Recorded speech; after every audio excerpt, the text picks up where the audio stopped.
Welcome. I'm Carl Frederick, and I will be interviewing individuals for Kenosha Voices, an oral history project of the Kenosha County Historical Society in conjunction with Kenosha Community Media. I have worked in newspapers for more than 40 years as an editor and a reporter. 38 and a half of those years were at the Kenosha News. I am also a member of the Kenosha County Historical Society Board. We hope you enjoy these programs. Speaking with Soren Johnson, the grandnephew of Raymond Edward Johnson. Hello, how are you doing, Soren? Hi, thank you for having me here. I look forward to telling about our family history. Okay, who was Raymond Edward Johnson? Okay, well, it actually goes back a little further. My great-grandparents, it's the immigrant story. It's a successful immigrant story. My great-grandfather came from Sweden to Kenosha in about 1898, 1899, and my great-grandmother came either in 1899 or 1900. They met in Kenosha. They formed a family. They were successful. She was a housewife and he was a worker at the American Brass and later at the American Motors. In those days, you could then send your kids to college. So they had 3 kids. First one went to the University of Wisconsin. The second was my grandmother. She went to a music school in Kenosha and I think also in Chicago. And then the youngest child was Raymond Edward Johnson, born in, I think, 1911. And he went to the Goodman School, Goodman Theater School in Chicago. And that was the start of his acting career. Right, so they went to Kenosha schools, both your grandmother and your granduncle? Yes, yes. Actually, I have a couple of pictures of the family and the kids when they were young. So maybe now would be a good time to show them, because I have one of a classroom in Kenosha from those days. Okay. Certainly. Here's where my family history starts. So this is my great-grandfather. His name was Fritjof Johansson when he came from Sweden. In America, he became Fred Johnson.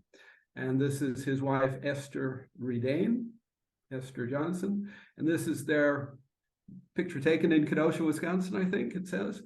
And this is George, their first son, and then my grandmother, Dora, who was born in 1906. So this picture is probably from 1908 or something. Now, my great uncle was always treated as the baby of the family, even though he was only about 4, maybe 5 years younger than my grandmother.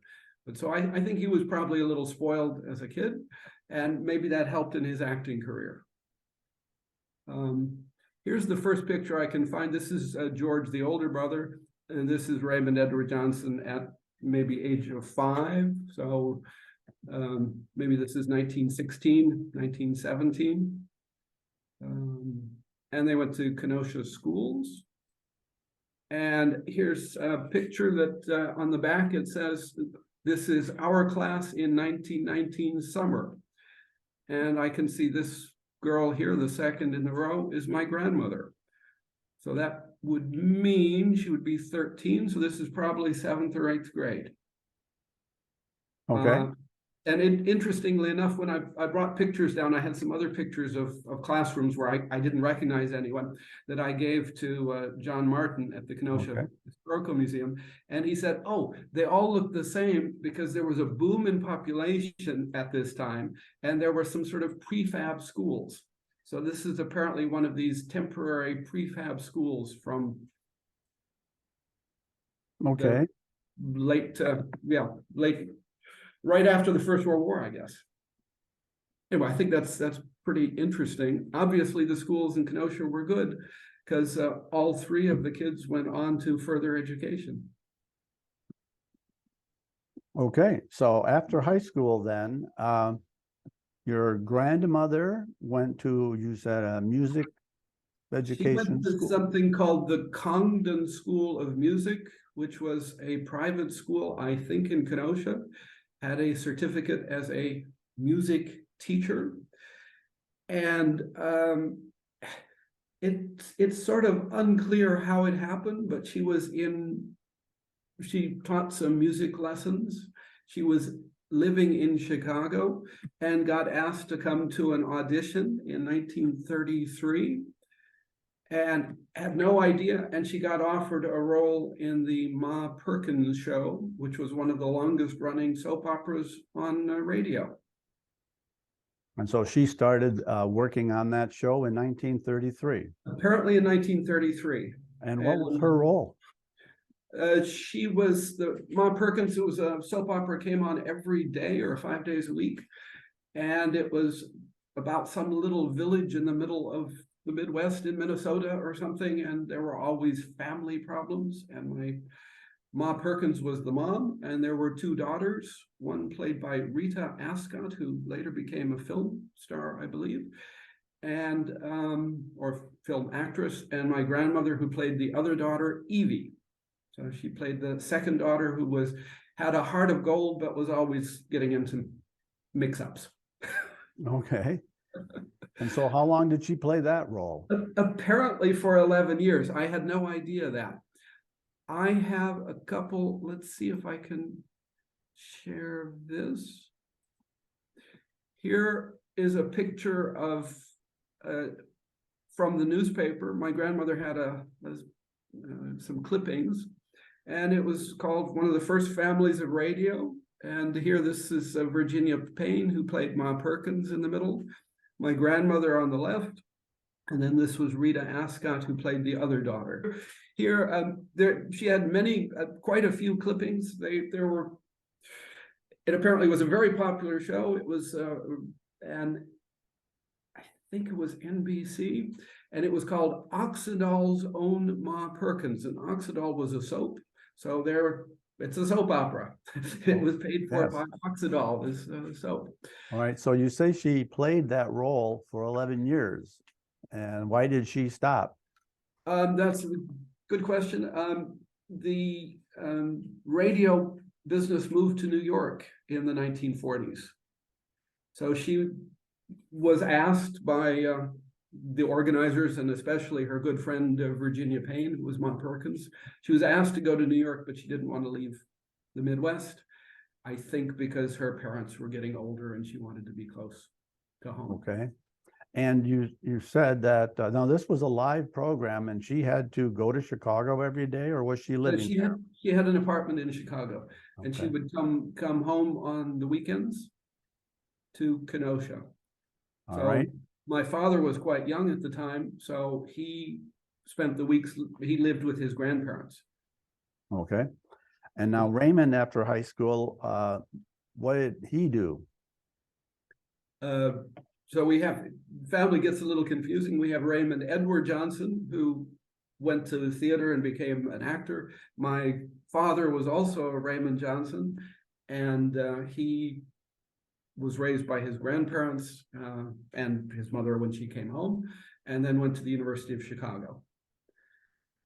But while he was in Chicago, he also did some odd jobs on radio, and he's always said that he basically paid for his university by doing odd, just bit jobs in radio. He said you could earn $50 for an afternoon's work in the 1940s. Okay. So, or did he work in Chicago radio while he was there? So he was on. He was never a regular, but he was on.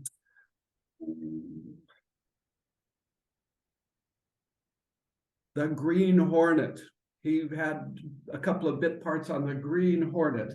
And there was another radio show that, but he was always just, an extra who gets killed, like in Star Trek, the ones who get killed in the first scene. Okay.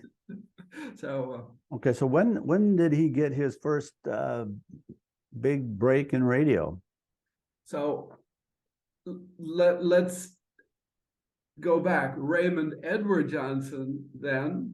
So now we're back to Raymond Edward Johnson. This is my grandmother and her little brother before he maybe this is 1924, something. He's the one who goes to Chicago and goes to the Goodman School. And this is from my grandmother's scrapbook. It's this picture at the bottom right is of Raymond Edward Johnson, and it says he won an oratory prize in 1928. So he would have been 17. So he was obviously already using his voice. And this picture in the middle was when the kids were little. So this is Raymond Edward Johnson at maybe age 5 in Kenosha, Wisconsin. Okay. So obviously my great uncle was already good with his voice, went on to the Goodman School. The Goodman School also had a theater. He acted in the theater as a regular for about 3 or 4 years. Then he did some teaching.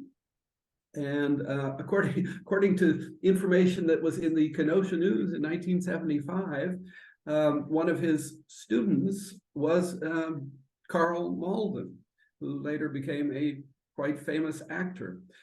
And I know that Uncle Ray kept contact with Carl Malden, and they would send Christmas cards and occasional messages.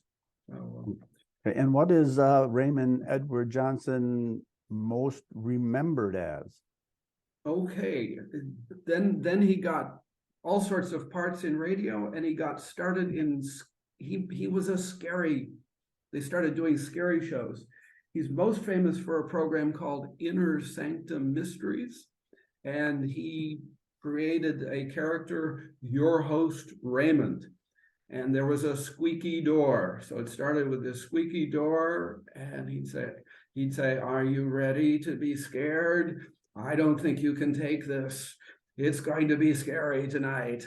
But apparently I had to check this out. Apparently before that, in the late 30s, he was in a program called Lights Out, which was aired late at night because it was too scary for children. Oh, okay. So he started with this program called Lights Out, and then he became your host, Raymond, in 1941 with Inner Sanctum Mysteries. And how long did he work in that show? Probably not too long, because in 1944, he was drafted and went into the military. Okay. Now, or maybe it was the end of 44. He ended up not going to Germany and not fighting. But okay. He was drafted in the war, and he quit the job. And his story is when he came back, he was tired of being typecast as only doing scary voices and wanted to broaden his repertoire. Okay. But he was invited to go back to, there was another, my host Raymond, another actor took over the program. He was invited to come back, but he chose to do other things. Right. Other than radio, then at the time, did he do any stage acting in the early 40s? When he was in New York, he did some stage acting, and his biggest fame, at least what we think of in the family, was 1943. He was in a Broadway play called The Patriots, which was written by Sidney Kingsley, and it was voted the best play of the year by the Theater Guild or something like that. 1943, it ran for 9 or 10 months, so it had a very long run. He played Thomas Jefferson of the Patriots. So that was his big moment of fame, and I don't have a picture of it. I donated it to the Kenosha Historical Museum, but he had big publicity pictures of himself as Thomas Jefferson. Okay. Did he have any other roles on Broadway? Probably, but I don't know them.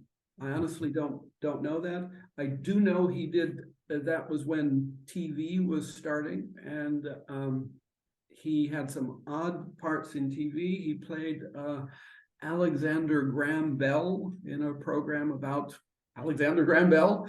And another thing that he was, at least we thought he was famous for, they made a record also in that period in the mid 40s, about the death of President Lincoln, and it's called The Lonesome Train.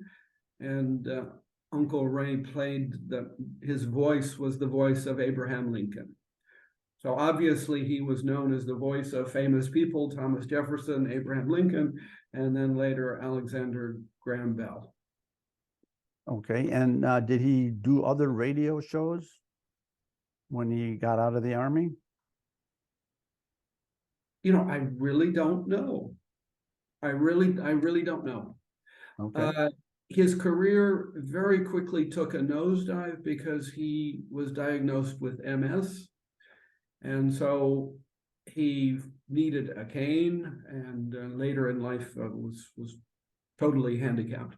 But at first he needed a cane, and they weren't going to have someone with a cane on Broadway. And this would probably have been in the late 40s that it was diagnosed. I found a letter from my father. My grandmother was worried about her brother, and my father was a young man and was living in New York after university. So would have been in 49, 50, maybe 51. And he wrote a letter to his mother that Uncle Ray's physical condition he seemed to be healthy, but he was walking with a cane, and most serious for his ability to work was that he sometimes lost control of his functions. So you can't have a job if you don't know what's going to happen. Okay, so then what became of his life? He ended any programs that he tried to get work on? What did he do? So up until the late 40s, early 50s, he had some odd parts on TV. And after that, he did some radio work. What he did later, I'm not sure if it made very much money. I mean, he'd been a big star. He'd been at the top of the profession. He worked with Boris Karloff in radio, some big names. He apparently had dinner with Orson Welles. That would have been in the 30s, I guess. So in later years, he made cassettes of scary stories. But it was mostly something of interest to aficionados of radio, because people were already going over to television, and radio was a bit passé by then. Okay, so when did he end any work that he could do? I would retire or whatever. Yes, it would have been in the early 60s. So Okay. he was married to a radio actress called Betty Kane, and together when he was a star, they had a big house, an estate in Chappaqua, New York, which is an extremely prosperous subdivision. I had totally forgotten the name until I heard that the Clintons lived there. So it's obviously not your cheapest neighborhood. But when he could no longer work, they sold the house. They bought a farm up in Vermont and lived in Vermont for a while. As his health got worse and he was in a wheelchair, got divorced, ended up living in housing for people with handicaps in a place called Wallingford, Connecticut. And I'm not quite sure how, but because he had been in the military, he was on military disability. So that was covered by his GI benefits or whatever. I assume because the health problems had started right around the time that he was in the military that year. Okay, what are your first memories of Raymond Edward Johnson? Ooh, that's a good one. I have some pictures that I can show you of me as a baby with him, but I don't remember him then. I remember him from when I was in high school. He came to Kenosha. My father organized to pick him up at the airport. He was in a wheelchair, but could still travel. So this would have been in the early 1970s. I also remember, I should go back, in 1966, when I was about 8 years old, we took a trip with my grandmother out east, visited various people, including my Uncle Ray at the farm in Vermont. And as a kid, I thought it was wonderful. It's a big old house in the middle of nowhere, lots of forest. So Okay. I guess that's my first memory of him. I also remember on that trip we stopped in New York City because my grandmother wanted to visit with Virginia Payne, who was Ma Perkins.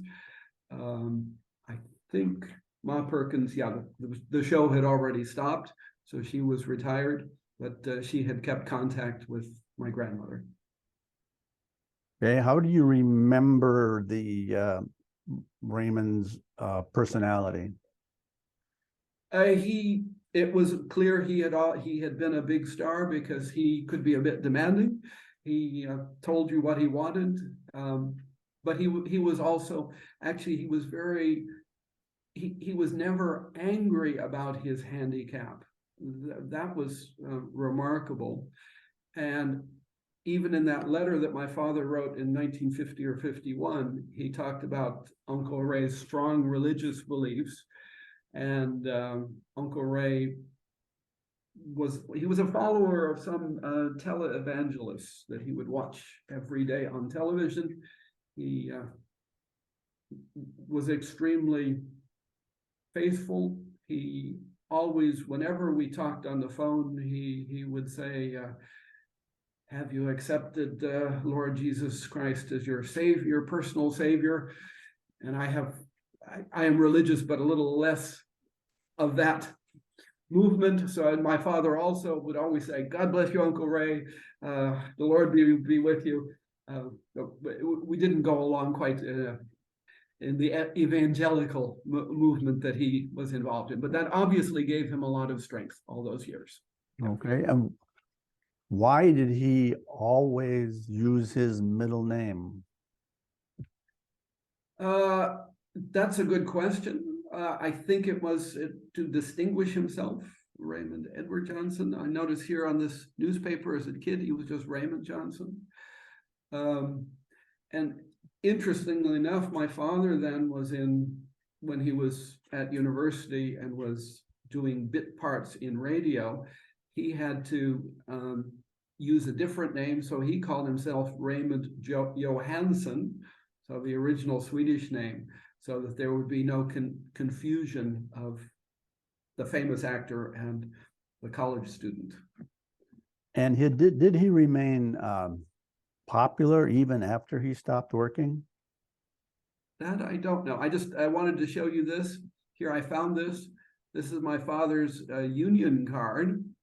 So, and he's signed it Raymond Johansson, even though his legal name was Raymond Johnson. So this was my father's. It says 1945. So I thought that was quite interesting. Sorry, can you repeat your last question? I was asking, did he remain popular even after he stopped working?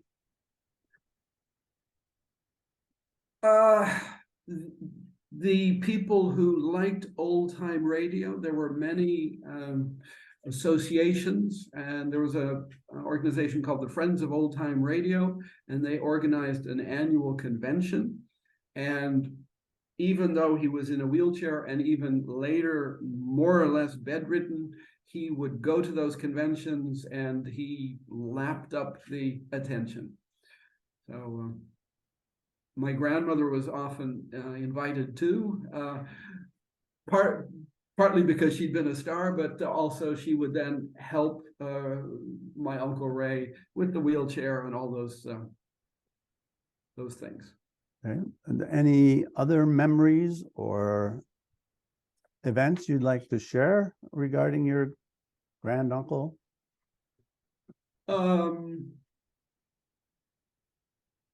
Well, he was still able to travel. So in the 70s, he came to Kenosha to visit us. We often went out to visit him. One thing though, my father convinced him. He said, "Ray, you still have money, and you're always talking about Sweden," because he was always, "Oh, Sweden, the home country," and so forth. So even though he was in a wheelchair in the probably about 1978, I would have been in college. He organized that one of my cousins from Sweden, who had done his military service in Sweden, at a hospital, so he had some medical training and was a strong young man. So my uncle bought basically 4 tickets. So my cousin came from Sweden, picked my uncle up. They flew business class or first class, whatever, so he'd have the space with his wheelchair, flew to Sweden, arranged a special vehicle, and he was able to visit all the places our family was from and visit all the family. So that I think was special for him, because he always had this strong connection with his Swedish roots because of his parents. So I think 1978 he was able to visit there. Okay. Thanks to my strong cousin. All right. Well, thank you for talking with me today. It's been a pleasure. Okay. Thank you very much.